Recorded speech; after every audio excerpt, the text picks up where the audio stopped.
Yo le invito a que busque en su Biblia la carta de Pablo a la iglesia de Éfeso, capítulo 1. Efesios capítulo 1. Y vamos a leer del versículo 3 al 21. Y cuando lo tengan, por favor, si pueden ponerse de pie, lo que puedan lo hacen, porque van a tener mucho tiempo sentados. No quiero que las articulaciones se vayan a dañar. Es una broma. Dice así: bendito sea el Dios y Padre de nuestro Señor Jesucristo, que nos bendijo con toda bendición espiritual en los lugares celestiales en Cristo, según nos escogió en Él antes de la fundación del mundo, para que fuésemos santos y sin mancha delante de Él, en amor, habiéndonos predestinado para ser adoptados hijos suyos por medio de Jesucristo, según el puro afecto de su voluntad, para alabanza de la gloria de su gracia, con la cual nos hizo aceptos en el amado, en quien tenemos redención por su sangre, el perdón de pecados, según las riquezas de su gracia, que hizo sobreabundar para con nosotros en toda sabiduría e inteligencia, dándonos a conocer el misterio de su voluntad, según su beneplácito, el cual se había propuesto en sí mismo, de reunir todas las cosas en Cristo, en la dispensación del cumplimiento de los tiempos, así las que están en los cielos como las que están en la tierra. En Él, asimismo, tuvimos herencia, habiendo sido predestinado conforme al propósito del que hace todas las cosas según el designio de su voluntad, a fin de que seamos para alabanza de su gloria, nosotros, lo que primeramente esperábamos en Cristo. En Él también vosotros, habiendo oído la palabra de verdad, el evangelio de vuestra salvación, y habiendo creído en Él, fuisteis sellados con el Espíritu Santo de la promesa, que es la arras de nuestra herencia hasta la redención de la posesión adquirida para alabanza de su gloria.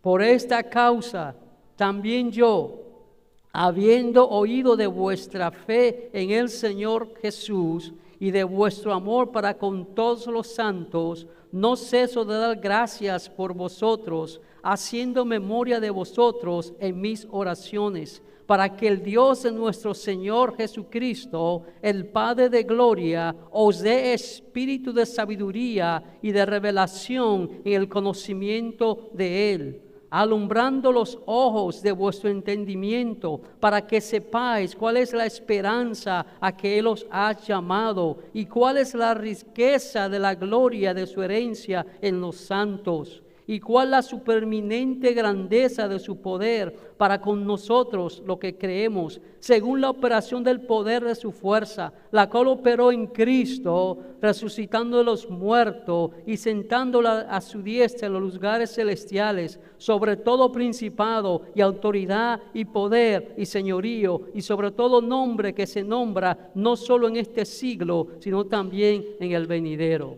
Damos gracias, Señor, por tu palabra. Ministra a tu pueblo, edifica tu iglesia, y que podamos salir de aquí, Señor, con nuevos ánimos, nuevos deseos y nuestra fe aumentada. En el nombre de Jesús, amén. Tome asiento. Y yo le he puesto a este como un tema, le he puesto el plan maestro de Dios para la salvación. El plan maestro de Dios para la salvación. Pero antes yo quisiera que hagamos un ejercicio. Mantenga ese pasaje abierto y vamos a hacer un ejercicio. Vamos a ver cuántas veces este pasaje menciona la expresión en Cristo. Hay varias veces que se menciona en Cristo, no directamente, pero está implícito, pero yo solamente voy a hacer las que están ahí que se ven a clara. Estamos en Efesios capítulo 1, versículo 3 al 21. El versículo 3 que dice, en los lugares celestiales, ¿en quién? En Cristo. Versículo 4, nos escogió en Él. Eso implica en Cristo. El versículo 10, de reunir todas las cosas, ¿en quién? En Cristo. Versículo 12, primeramente esperamos en Cristo. Versículo 20, la cual operó en Cristo. Esas son las que están ahí a la vista. Ahora, veamos cuántas veces dice nos escogió. Versículo 4, nos escogió, ¿verdad? Nos escogió.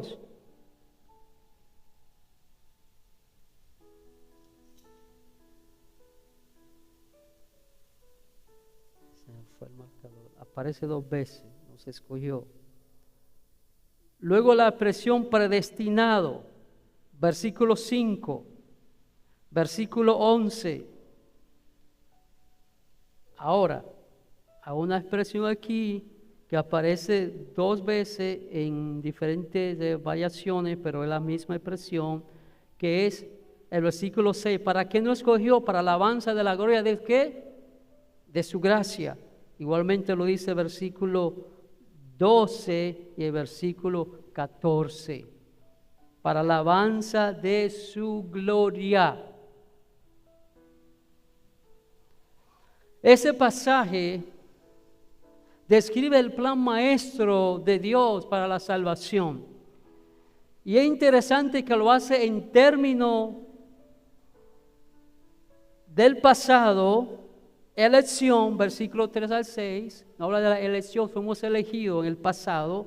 En términos del presente, redención, lo redimió, versículos 7 al 9, y en términos del futuro, la herencia, versículos 12 y 14. También este pasaje es un énfasis, amados hermanos, cuando nosotros hablamos de la Trinidad, no tenemos que forzarlo. Eso no se forza porque está a través de toda la Biblia. Fíjense que este pasaje es un énfasis en el Padre, versículo 3 al 6, el Padre. En el Hijo, versículos 7 al 12, habla mucho del Hijo. Y el Espíritu Santo, versículo 13 al 16. La Trinidad, esa doctrina no hay que forzarla. Está ahí claramente en la Biblia. Yo no voy a ir versículo por versículo porque estaríamos aquí hasta quizá pasado mañana. Pero sí me gustaría tomar algunas de las frases que aparecen en estos versículos que son de suma importancia para nosotros y que debemos atesorarla en nuestros corazones. El versículo 3 nos dice, nos bendijo con toda bendición espiritual. ¿Qué quiere decir eso, amados hermanos? Que en su gracia providencial Dios ha dado a los creyentes una bendición total. En su providencia Dios ha dado al creyente una bendición total. Habla de bendición espiritual, pero aquí no se está refiriendo a las bendiciones exteriores como celestiales o sublimes en oposición a las bendiciones materiales, sino más bien se está refiriendo a la obra de Dios en nosotros, que es la fuente divina y espiritual de todo tipo de bendición que existen. Está hablando de esa obra de Dios en nosotros, esa obra que Dios ha ejecutado en nosotros. Y recordemos que Dios, aunque el hombre no quiere reconocer, Dios es la fuente de toda bendición. De Él vienen todas las bendiciones. Luego habla este versículo que nos sentó en los lugares celestiales, literalmente en el cielo.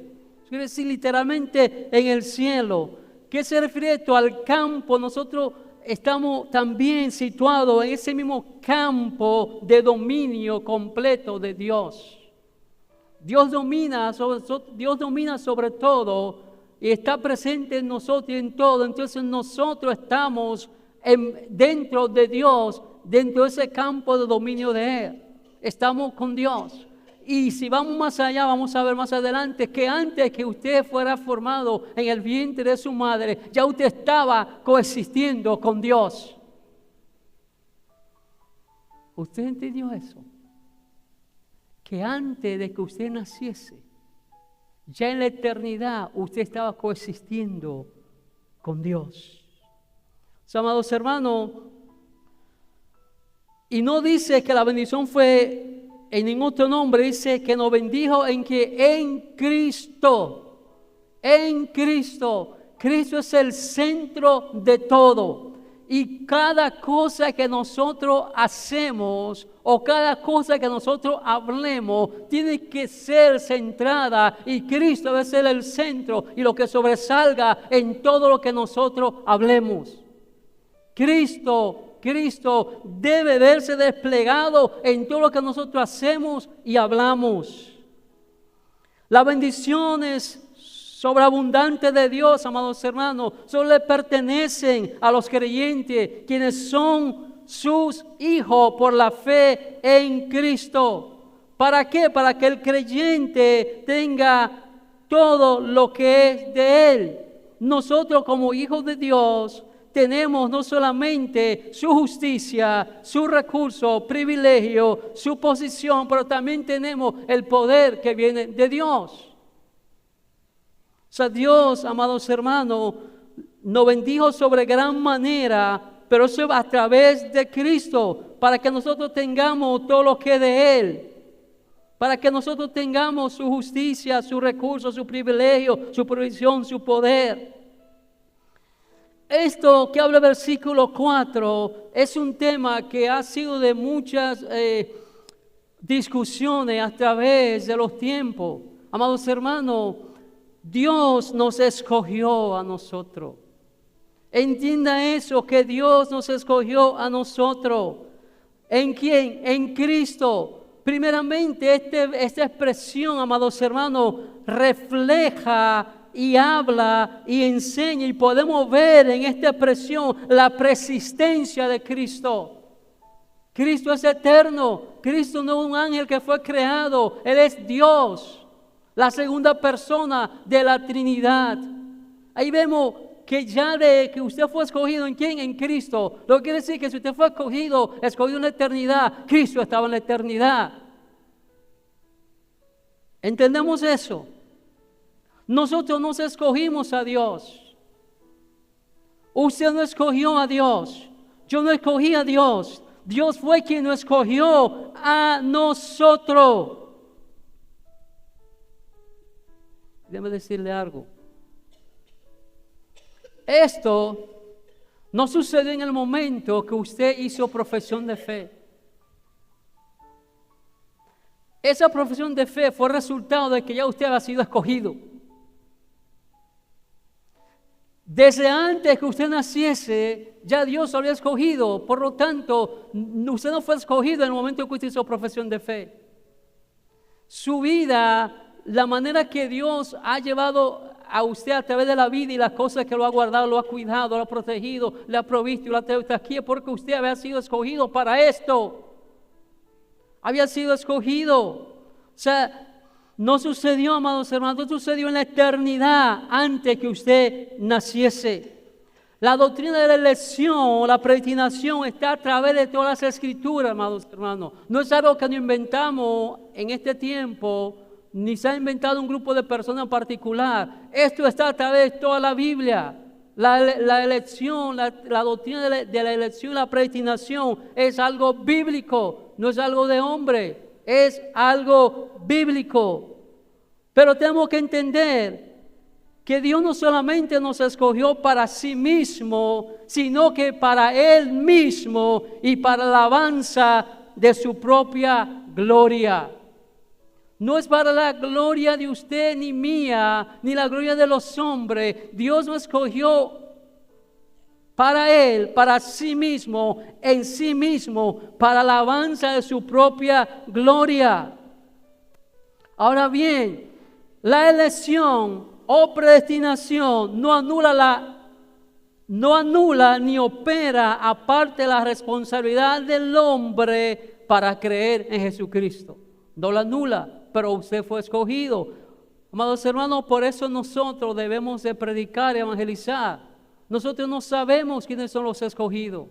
Nosotros estamos llamados a predicar y los escogidos escucharán y aceptarán el mensaje y la invitación.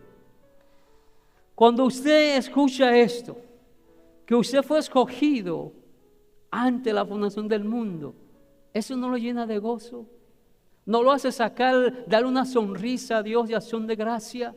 ¿Sabe que entre tantos billones de personas que existirán en el mundo, Dios haya fijado en usted y lo haya escogido para salvación? Eso debe de llenar a nosotros de gozo, de alegría, de un agradecimiento tan grande que no callemos jamás de hablar de la esperanza y bondad que hay en Cristo Jesús. A través de la voluntad soberana, amados hermanos, antes de la creación del mundo y por tanto, independientemente de toda influencia humana y separado de todo mérito humano, aquellos que son salvos han sido alcanzados y han alcanzado la unidad eterna en Cristo. Usted no tuvo que ver nada con la salvación. No hay nada que añadirle, no es porque usted tiene la cara bonita, no es porque usted es bueno, no es porque usted da comida a los pobres, a los hambrientos. La salvación usted y yo no tenemos nada que ver. La salvación la inició Dios desde antes de la fundación del mundo. Él la preserva y Él la culminará con el aparecimiento glorioso de nuestro Señor Jesucristo. La salvación es independientemente de toda obra humana. Nadie alcanza salvación por mérito propio. La salvación no se compra ni se hereda. Yo recuerdo cuando mi hijo tenía como 8 o 10 años. Yo le enseñaba a él esto: la salvación no se hereda. El hecho de que yo sea cristiano no quiere decir que tú eres cristiano. Un día tú tendrás que tomar tu propia decisión si aceptas la invitación de Dios. Porque, hermano, a veces decimos, yo crecí en la iglesia. El hecho que yo crezca y viendo ahí a mi padre jugar béisbol en el estadio no me hace beisbolista. Tú tienes que hacerte. Entonces la salvación no se hereda. Dice el versículo 5, habiéndonos predestinado para ser adoptado hijo suyo. Que habla la canción eso, él no adoptó, habla la alabanza que cantaban. Amados hermanos, los padres pueden brindar a sus hijos, los padres pueden brindar el amor, su recurso, su herencia a los hijos adoptivos. Sin embargo, no pueden darle su característica peculiar ni distintiva. El hijo adoptivo no tiene el DNA de los padres que lo adoptaron. Pero la maravillosa cosa es, amados hermanos, que Dios de forma milagrosa otorga su propia naturaleza a quienes has elegido y han confiado en Cristo. El hijo adoptivo no puede adquirir la distintiva característica del padre que lo adopta. Mas en este caso Dios a nosotros nos adoptó, pero también nos da su característica y su naturaleza, algo que nos hace sentir privilegiados y no de orgullo para hacer menospreciar a los que no lo tienen, pero que usted debe sentirse privilegiado, que Dios, el creador de todas las cosas, ha dado a nosotros su naturaleza, su característica. Ahora bien, ¿por qué Dios nos creó a nosotros? ¿Por qué Dios nos eligió a nosotros? ¿Para qué Dios nos predestinó a nosotros. Es claro y sencillo, amados hermanos. Dios a usted simplemente no lo creó, no lo salvó ni lo trajo a Él para que usted simplemente sea salvo y esté cada domingo sentado en esa silla, o para que tenga cosas buenas. El versículo 6, ¿qué dice? Para alabanza de la gloria de su gracia. El propósito primordial de la elección para salvación es la gloria de Dios. El propósito primordial, la razón por la que usted y yo hemos sido escogidos para salvación es la gloria de Dios. Si vemos, este versículo no está desligado a lo demás, más bien es un producto del versículo anterior que dice que fuimos predestinados para pertenecer a Dios. En otras palabras, para filiación. La palabra filiación quiere decir parentesco, ascendencia, procedencia, identificación, identidad, seña, registro, ficha. Esto significa, amados hermanos, que la alabanza de la gloria de la gracia de Dios es el resultado, el producto de que pertenecemos a Dios. De esa afiliación que tenemos con Dios, ese parentesco, que Él es nuestro Padre y nosotros somos sus hijos. Entonces, la gracia, amados hermanos, hemos venido estudiando los atributos de Dios. Y el maestro, nuestro hermano Pedro, ha sido bien específico cuando nos está enseñando, de acuerdo al libro que estamos usando, que no es que Dios tiene gracia, no es que Dios tiene misericordia, no es que Dios tiene justicia, es que Dios es justicia, Dios es misericordia y Dios es gracia. La gracia es todo Dios. La gracia de Dios mismo dado a nosotros para nuestro disfrute. La gracia es Dios mismo dado a nosotros como nuestro disfrute. Entonces, si eso es la gracia, ¿qué es la gloria? La gloria es Dios manifestado. La gloria de Dios manifestado. Entonces, si la gracia es Dios mismo y la gloria de Dios manifestado, entonces la gloria de la gracia de Dios, ¿qué es? La gloria de la gracia de Dios es Dios expresado en el disfrute que tenemos en Él. Cuando nosotros nos deleitamos, nos gozamos en Dios, la gracia de la gloria de Dios está siendo expuesta y Dios se gloria, así como cuando Jesús estaba siendo bautizado, que dijo: he aquí mi Hijo amado en quien tengo que complacencia, en quien tengo gozo, en quien me disfruto. Y de la misma manera que nosotros mostramos ese gozo en Dios, eso es la manifestación de la gloria de la gracia de Dios. Entonces, el versículo 6 habla de la alabanza, para alabanza de su gloria. ¿Qué significa la luz del versículo 6? Esa expresión, la alabanza. Nosotros alabamos a Dios o decimos: gracias, Señor, porque me sanaste, ¿verdad? Gracias, Señor, porque me protegiste. Gracias, Señor, por tal y tal cosa. Y eso no está malo. Pero, amados hermanos, ¿alguna vez hemos alabado a Dios porque tenemos el parentesco con Él? Gracias, Señor, porque me hiciste tu hijo. Gracias, Señor, porque me diste de tu naturaleza. Gracias, Señor, porque me escogiste. Gracias, Señor, porque me adoptaste. Damos gracias a Dios por muchas cosas, pero ¿alguna vez hemos dado gracias a Dios por eso? Nosotros, los hijos de Dios, no alabamos mucho a Dios. Déjame decirle, no alabamos mucho a Dios. Por lo general lo que hacemos es que le damos gracia. Le damos gracia.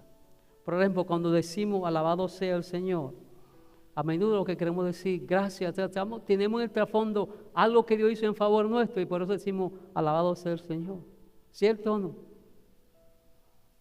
Eso es lo que pasa, decimos, gracias, Señor. Dar gracias a Dios significa que hemos recibido cierto beneficio y que le damos gracias por ello. Y no está malo eso, hay que dar gracias a Dios.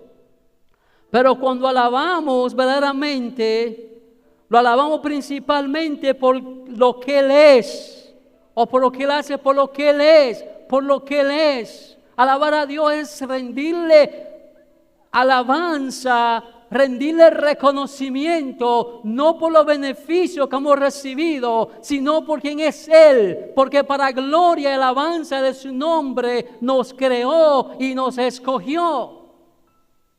Para alabanza de su nombre. Alabar a Dios, amados hermanos, es olvidarnos de nosotros mismos y no centrarnos en nuestra persona. Es poner toda nuestra atención y dirección hacia Dios y no hacia nosotros o nuestras circunstancias. Alabar a Dios es olvidarse, salirse del yo y simplemente reconocer su majestad. Quedarse, como dice, en estado de asombro en su presencia.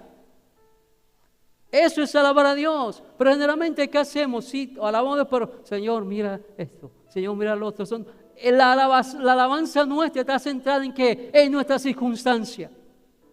Le alabamos a Dios de acuerdo a cómo nos sintamos.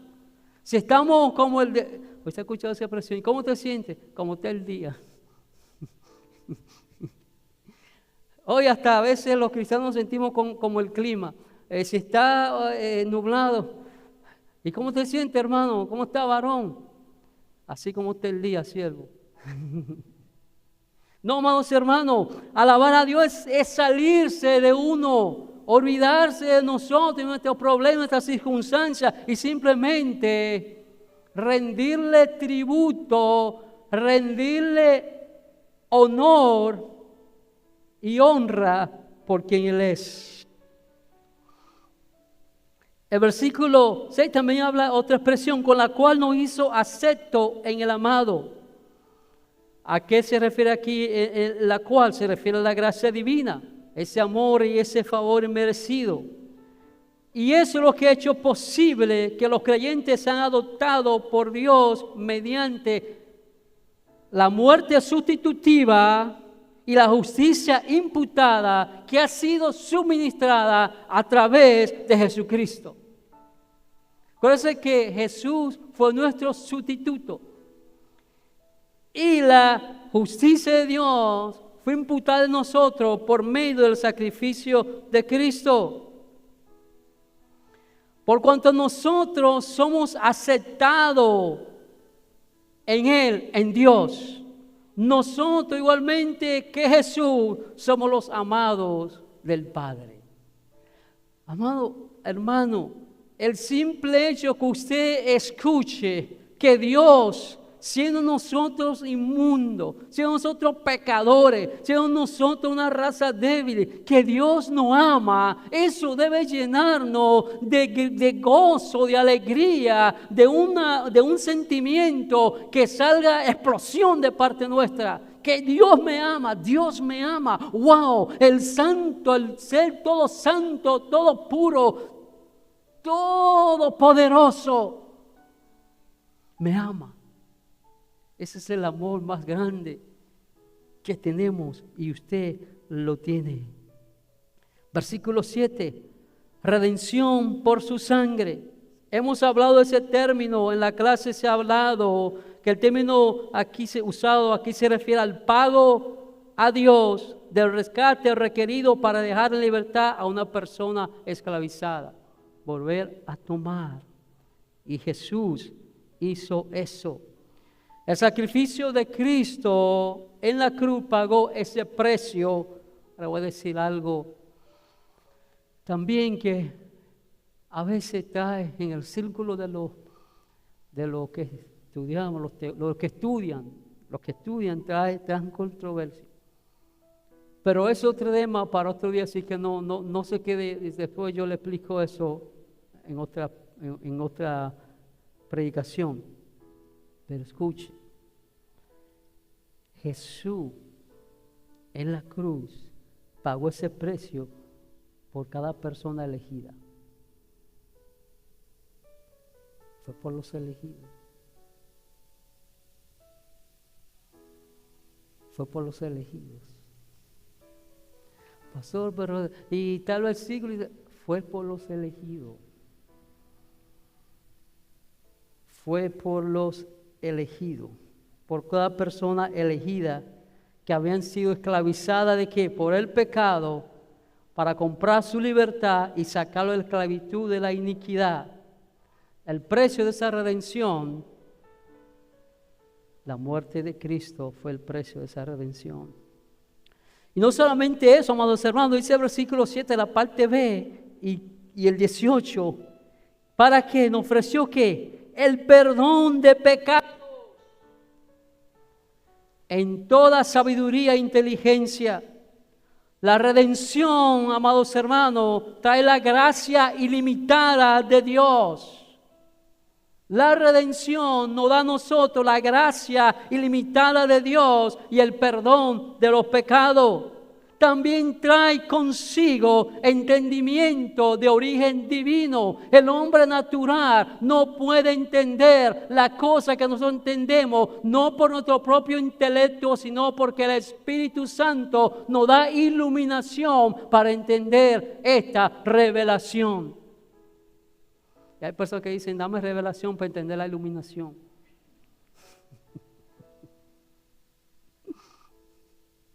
Dame revelación para entender la iluminación. No, hermano. El Espíritu Santo nos da iluminación para entender la revelación. Y es una sola y está aquí. Así que si alguien le dice, te tengo una revelación que Dios me reveló, dígale, o comiste mucho antes de acostarte o no comiste nada. Sí, pero a veces cuando comemos mucho soñamos muchas cosas. Cuando a veces no comemos mucho también soñamos con muchas cosas. Al que le diga a usted que tiene una revelación de parte de Dios, huya por su vida, escape por su vida. No lo escuche. Amados hermanos, y no solamente nos dio el perdón de pecado, nos dio su gracia ilimitada, no solamente nos ama, sino que también nos dio herencia. Usted quizás nunca le dieron una herencia aquí en la tierra, pero usted tiene una herencia de parte de Dios, una herencia incorruptible, una herencia inmarcesible, una herencia inmortal, algo que es más allá de los efímeros y pasajeros. Tenemos herencia.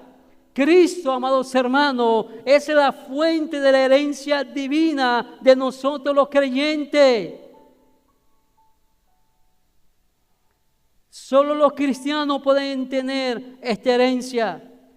Y es tan cierta esta herencia que la Biblia habla de la herencia que tenemos como que si ya la hemos recibido.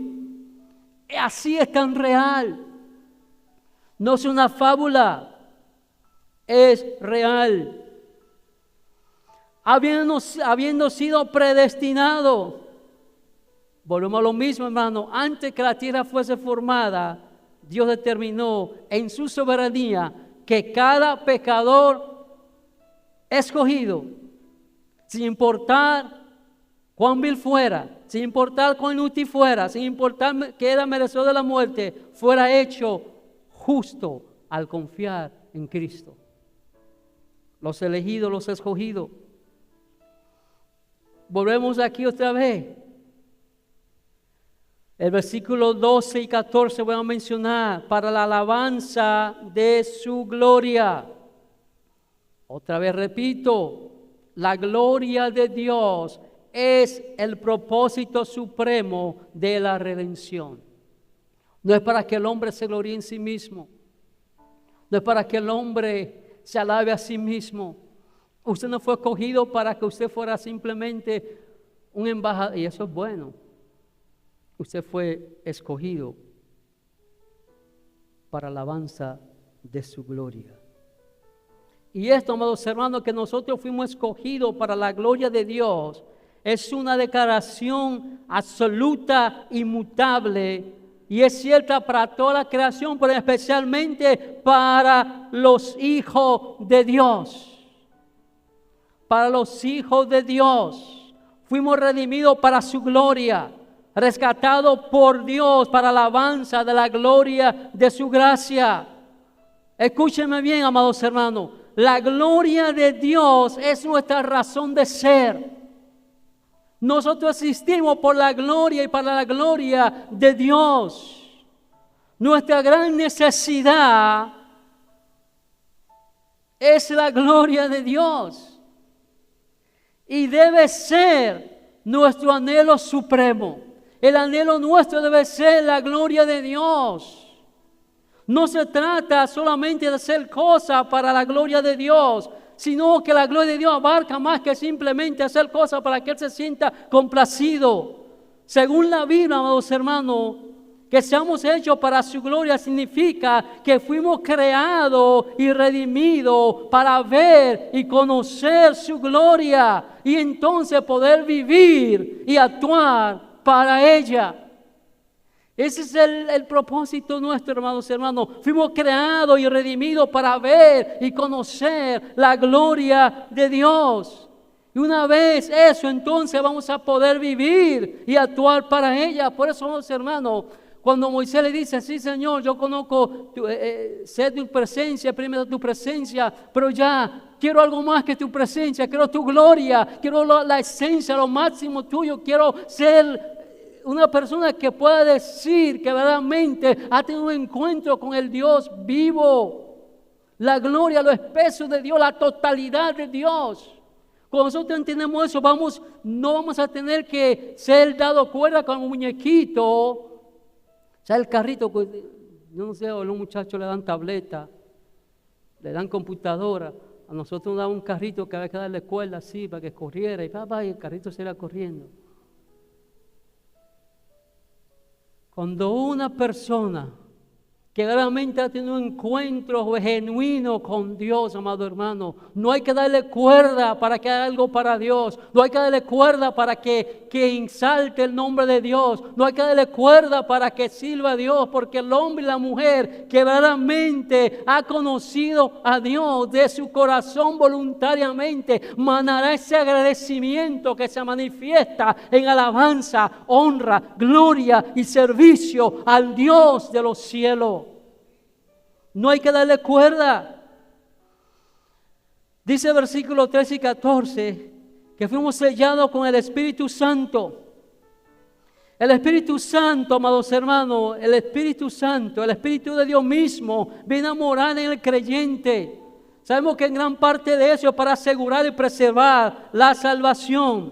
Aquí Pablo habla de un sello. Este sello que Pablo está hablando se refiere a una marca oficial de identificación que se colocaba en cartas, contratos y otro documento importante.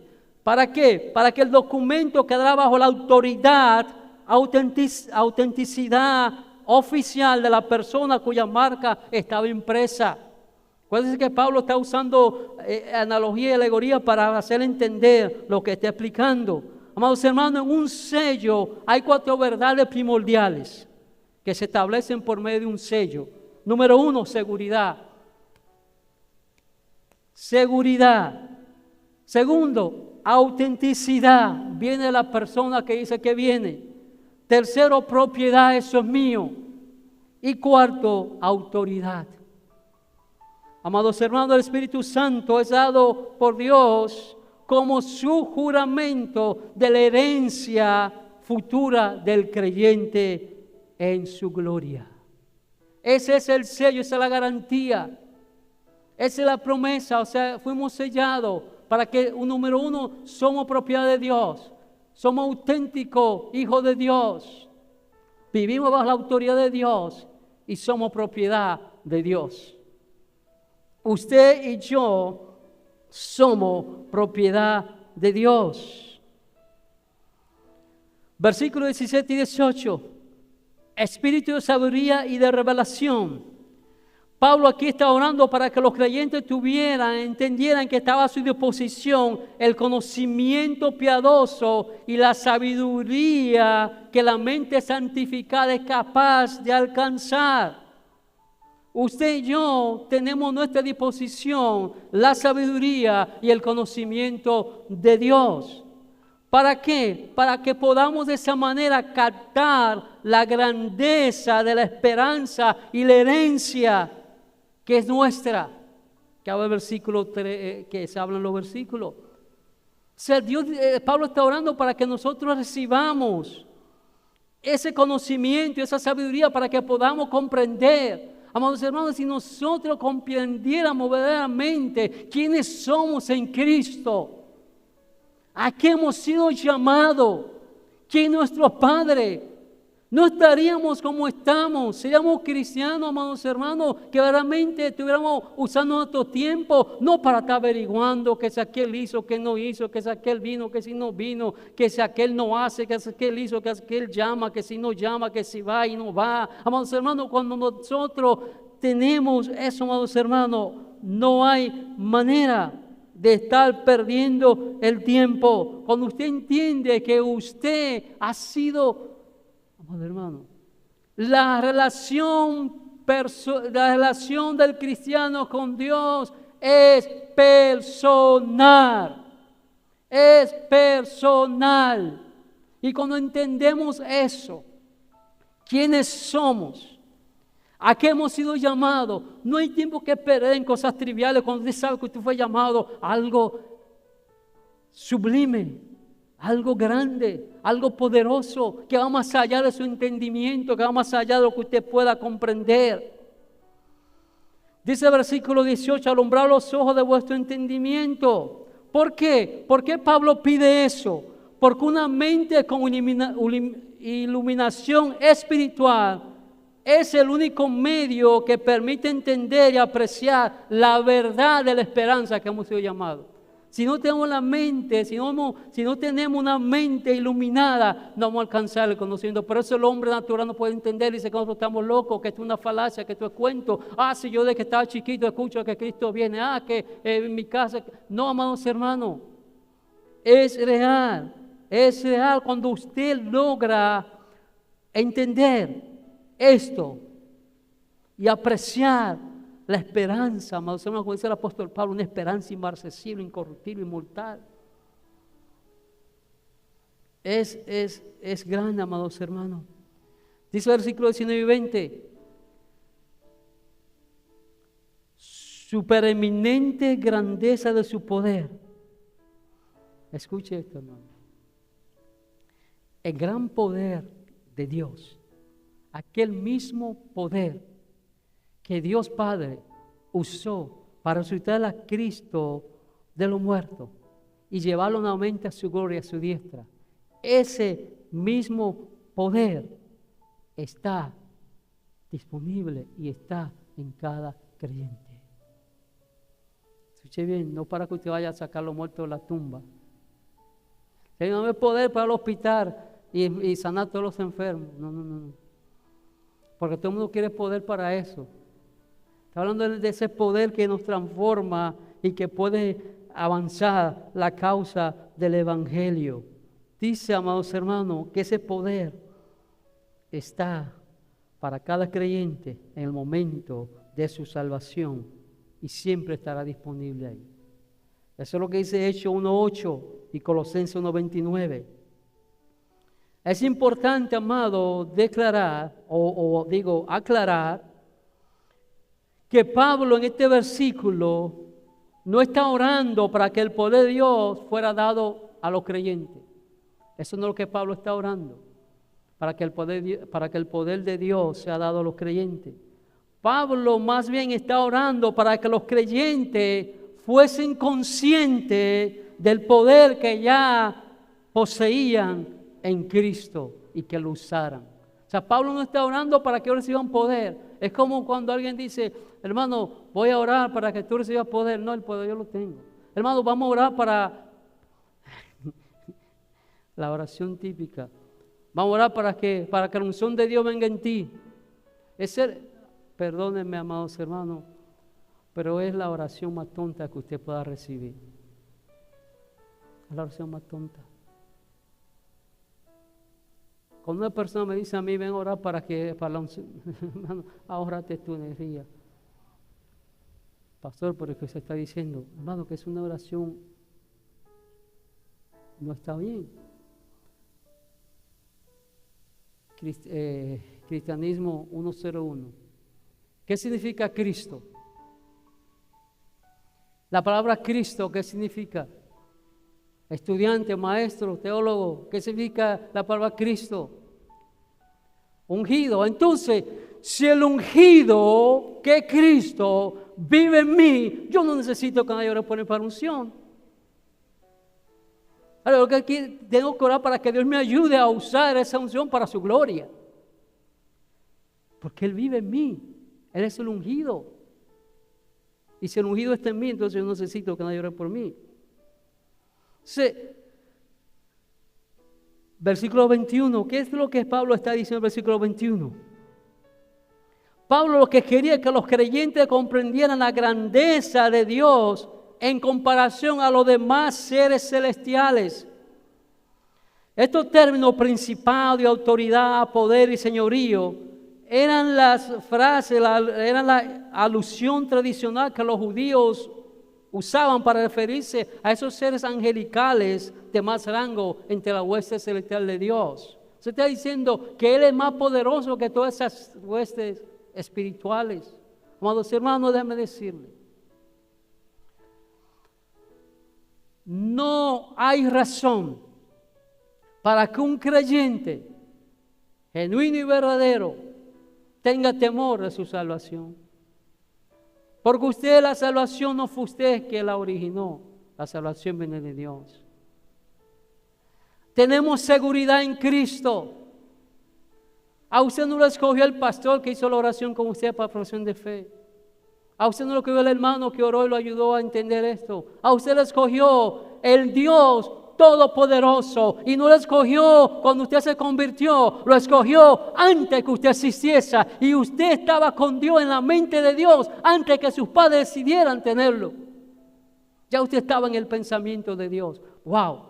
Si de todo lo que yo dije, nada le paró los pelos, que esto le paró los pelos.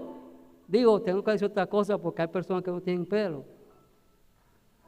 Si esto no le saca una sonrisa de oreja a oreja, amados hermanos, entonces yo creo que nada le va a sacar. Que antes que mi mamá y mi papá decidieran unirse y concebirme, ya yo existía en la mente de Dios. Es algo difícil de entender la mente humana, pero es real. Y el simple hecho de saber que usted fue escogido, ya usted no va a vivir con miedo ni temor a que si pierde o no pierde. Lo que usted no dio ni puso, no lo puede perder. Y lo que Dios da, no lo quita. Dígale a su hermano, wow, fui escogido. Dígale que está a su lado, wow, fui escogido. Qué cosa más grande, amados hermanos. Eso es algo que debemos tener presente en cada instante de nuestra vida. Y no perder de vista para qué fuimos redimidos, que fue para la alabanza de su gloria. Fue para la alabanza de su gloria. Amados hermanos, esa misma oración y ese mismo deseo del apóstol Pablo por los hermanos de Éfeso es mi oración, mi deseo para mí y para ustedes.